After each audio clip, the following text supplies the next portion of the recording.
Assalamualaikum warahmatullahi wabarakatuh. Perkenalkan, kami dari kelompok 1 yang beranggotakan Dita Indah Yuliana, Ahmad Zakaria Al-Hanif, dan Zarotusi Syadiah. Pada kesempatan kali ini, kami akan mempresentasikan materi mengenai hakikat pendidikan. Pertama, kita akan membahas mengenai pengertian pendidikan. Istilah pendidikan berasal dari bahasa Yunani, yaitu pedagogi, yang berasal dari kata pais berarti anak dan again yang artinya bimbingan. Jadi, pedagogi berarti bimbingan yang diberikan kepada anak.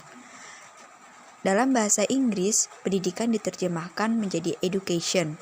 Education berasal dari bahasa Yunani, yaitu educare, yang berarti membawa keluar yang tersimpan dalam jiwa anak untuk dituntun agar tumbuh dan berkembang.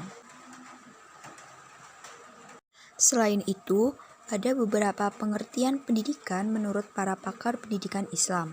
Yang pertama, ada Muhammad Atiyah Al-Abrashi. Menurutnya, pendidikan atau tarbiyah adalah upaya untuk mempersiapkan individu untuk kehidupan yang lebih sempurna, kebahagiaan hidup, cinta tanah air, kekuatan raga, kesempurnaan etika, sistematik dalam berpikir, tajam perasaan, giat dalam berkreasi, toleransi pada orang lain, berkompetensi dalam menggunakan bahasa tulis dan lisan, serta terampil berkreativitas. Yang kedua yaitu Omar Muhammad Al-Tourni Al-Syaibani. Pendidikan Islam proses mengubah tingkah laku individu pada kehidupan pribadi, masyarakat, dan alam sekitarnya dengan cara pengajar sebagai suatu aktivitas asasi dan sebagai profesi di antara profesi-profesi asasi dalam masyarakat. Yang ketiga yaitu Abu Hamid Muhammad bin Muhammad Al-Ghazali. Pemikiran Al-Ghazali dapat diketahui dengan jelas tujuan akhir yang ingin dicapai melalui kegiatan pendidikan. Yang pertama yaitu tercapainya kesempurnaan insani yang bermuara pada pendekatan diri kepada Allah Subhanahu wa Ta'ala. Dan yang kedua yaitu kesempurnaan insani yang bermuara kepada kebahagiaan di dunia maupun di akhirat. Karena itu, ia bercita-cita mengajarkan manusia agar mereka sampai pada sasaran-sasaran yang merupakan tujuan akhir dari pendidikan tersebut. Berbicara mengenai pengertian pendidikan, ada 3 istilah yang biasanya digunakan dalam pendidikan Islam. Yang pertama, tarbiyah. Lafal tarbiyah dalam Al-Quran juga dimaksud sebagai proses pendidikan. Namun, makna pendidikan atau tarbiyah dalam Al-Quran tidak terbatas pada aspek kognitif berupa pengetahuan untuk selalu berbuat baik kepada orang tua, misalnya.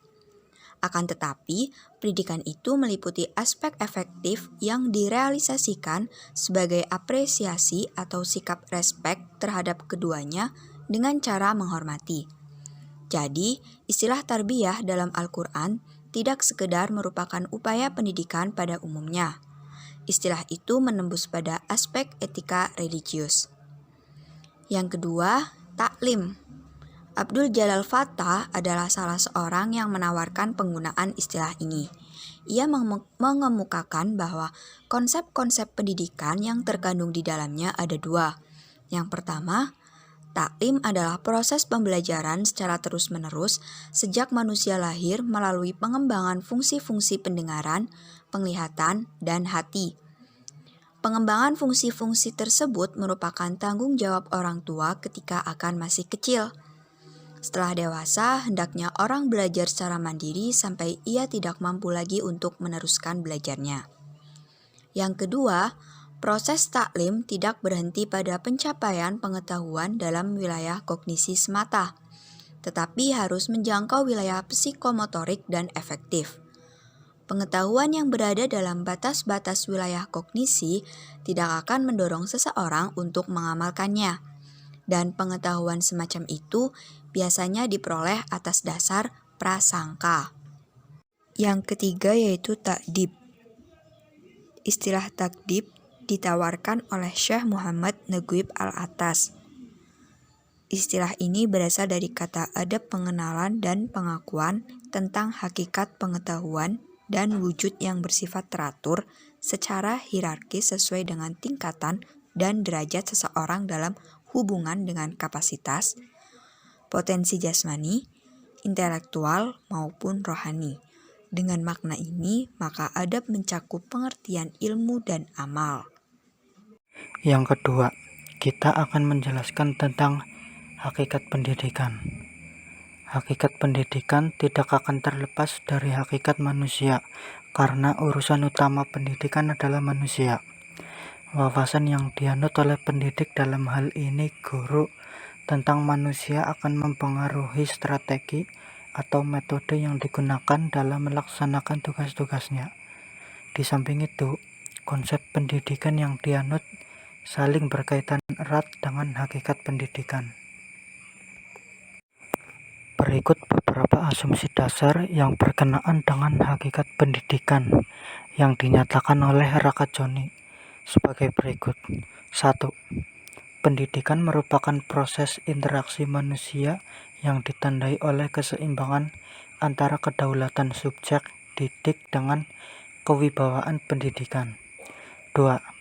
Pendidikan merupakan usaha penyiapan subjek didik menghadapi lingkungan hidup yang mengalami perubahan yang semakin pesat. 3.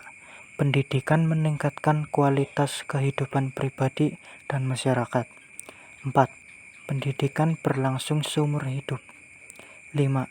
Pendidikan merupakan kiat dalam menerapkan prinsip-prinsip ilmu, pengetahuan, dan teknologi bagi pembentukan manusia seutuhnya. Yang ketiga, kita akan membahas tentang tujuan pendidikan. Tujuan pendidikan mencakup dimensi nilai, filosofis, psikologis, sosiologis, sosial, pribadi, dan budaya. Secara umum, pendidikan bertujuan mengembangkan manusia agar memiliki kualitas pribadi terintegrasi, bermoral, dan berakhlak mulia, serta mengembangkan sumber daya manusia yang memiliki pribadi, ilmu, dan profesionalisme yang tinggi. Tujuan tersebut bisa kita rinci sebagai berikut. Yang pertama, mengembangkan potensi peserta didik agar menjadi manusia dengan kualitas pribadi yang terintegrasi, bermoral, berakhlak mulia, berbudi luhur, dan berilmu.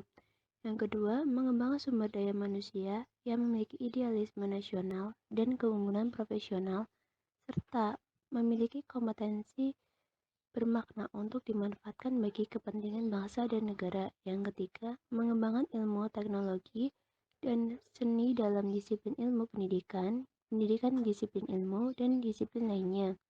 Yang keempat, memberikan kontribusi yang signifikan terhadap pembangunan sosial, politik, ekonomi, dan budaya dengan berperan sebagai kekuatan moral yang mandiri.